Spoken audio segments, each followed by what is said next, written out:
For today's ganap, may order nga sa amin ng 32 packs na pansit solo. At ito na nga, na-late nga ako ng gising dahil hindi ko narinig yung sinet kong alarm na 7:30. At kaya ayan, todo madali na naman ang mamshi nyo sa paghahanda ng mga orders. Buti na lang pagdating ko, nakahiwa na si J-Lord ng mga panahog sa pansit at naisalang na din nila. Kaya pagdating ko nga dyan, tinimplahan ko na lang at tuloy-tuloy ko na niluto ang pansit. Pinalagay ko nga kay Daddy J yung unang lutong pansit.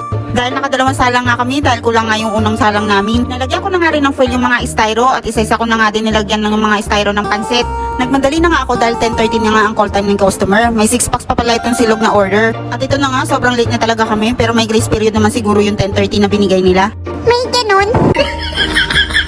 Isa-isa ko na nga sinara itong styro, syempre for the picture muna ang person at upload sa page ng Pipsilog.